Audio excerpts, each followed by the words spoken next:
దేహం, దేశం, ధర్మం కాపాడే బాధ్యతలో నాతో పాటు మీరు పాలుపంచుకోండి. మీరు చేసే ఒక్క లైక్ 10 మందికి వీడియో చూపిస్తుంది.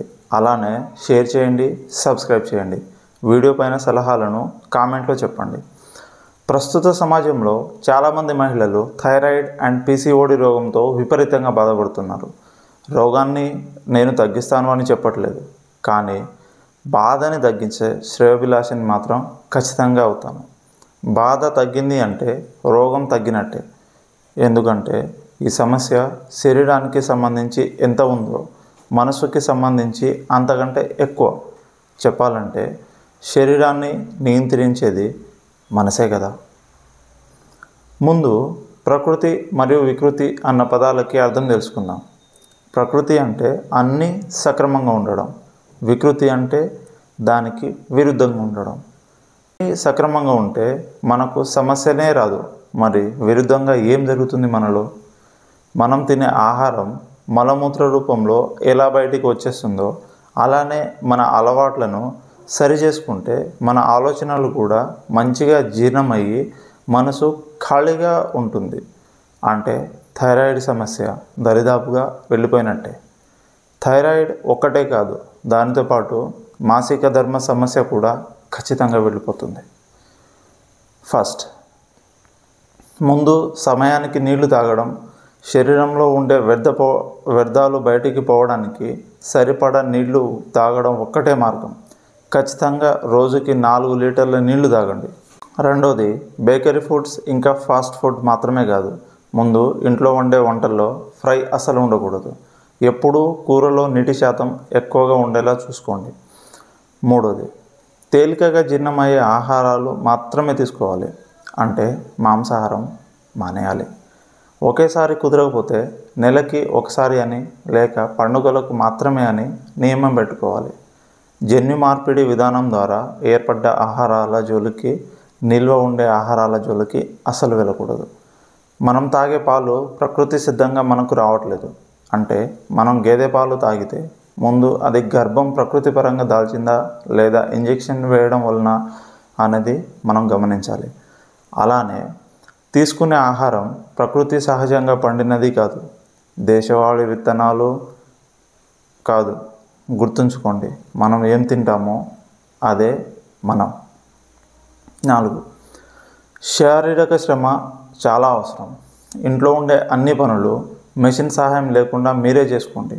ఇంకా అలానే పీసీఓడిని తగ్గించే యోగాసనాలు సాధన చేయండి. 5, ఉపవాసం చేయడం. ఉపవాసం ముందుగానే శరీరంలో ఏర్పడ్డ నీటి బుడగలను కరిగించడంలో ఉపయోగపడే బ్రహ్మాస్త్రం. అది ఎలా చేయాలో తర్వాత వీడియోలో చెప్తాను. 6, నెయ్యికి శరీరంలో సప్తధాతువులను ఛేదించి వెళ్ళిపోయే గుణం ఉంటుంది.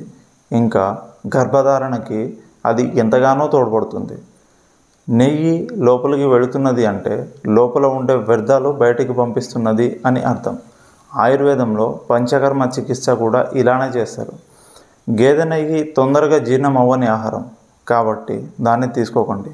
అనవసరంగా కొత్త సమస్యలు మొదలవుతుంది.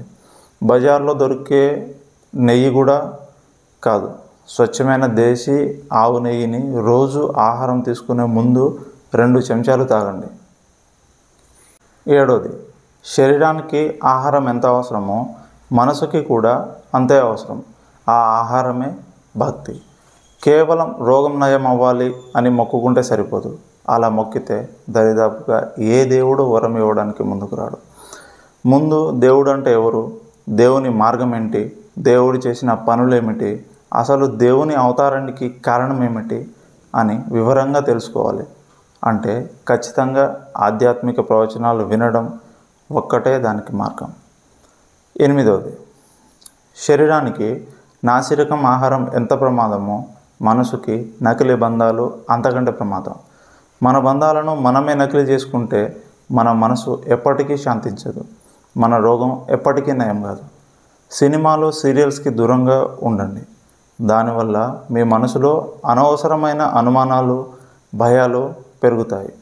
భయం రోగానికి పూజ గది లాంటిది. మీరు ఎంత భయపడితే హార్మోనల్ ఇంబ్యాలెన్స్ అంత ఎక్కువ అవుతుంది. 9. శరీరానికి అత్యంత సులువుగా అర్థమయ్యే వైద్యం దాన్ని చల్లబరచడం ఇంకా వేడి చేయడం. అలా చేయడం వల్ల రక్త ప్రసరణ ఎక్కువగా అయ్యి రోగం తొందరగా నయమవుతుంది. రోజు యోగ సాధన తర్వాత ఒక్క 10 నిమిషాల సమయం ఇచ్చి రసాయనం లేని మట్టిని చల్లగా ఉన్న కుండ నీటితో పల్చగా చేసి పొత్తి గడుపు పైన ఒక ప్యాక్ వేసేయండి. అది ఆరిపోయేదాకా అలానే పడుకోండి, విశ్రాంతి తీసుకోండి. 10. శరీరం పంచభూతాలను అంటిపెట్టుకున్న ఒక తిత్తి లాంటిది. దాన్ని ఎప్పుడూ భూమి, గాలి, నీరు, అగ్ని, వాయువు ఇంకా ఆకాశానికి దగ్గరలో ఉంచండి. మీ వికృతిని ప్రకృతిగా చేసుకోండి. మంచి గాలి ఇంకా అగ్ని కోసం రోజు అగ్నిహోత్రం చేయడం లేదా మార్కెట్లో దొరికేది కాకుండా కల్తీ లేని స్వచ్ఛమైన నువ్వుల నూనెతో ఎక్కువ దీపాలు వెలిగించి పూజ గదిలో ఎక్కువసేపు పూజ చేయడం చేయండి. భూమితత్వం కోసం రోజు నిద్రపోయే ముందు చెప్పులు లేకుండా పాదాలు నేలకి తగిలేలాగా కనీసం 30 నిమిషాలు అయినా నడవండి. నీరు మట్టి కుండలోనిదే వాడండి. దానికంటే స్వచ్ఛమైనది ఇంకా వేరేది లేదు. ఇంకా ఆకాశతత్వానికి ఆహారాన్ని కొంచెం ఖాళీ కడుపుతోనే ముగించండి. తెలియని వేరే ఆరోగ్య రహస్యాలు చెప్తూనే ఉంటాను, సబ్స్క్రైబ్ చేసుకోండి. ఈ విషయాన్ని బాధలో ఉన్న ప్రతి మహిళకి చేరవేర్చే బాధ్యత మీదే.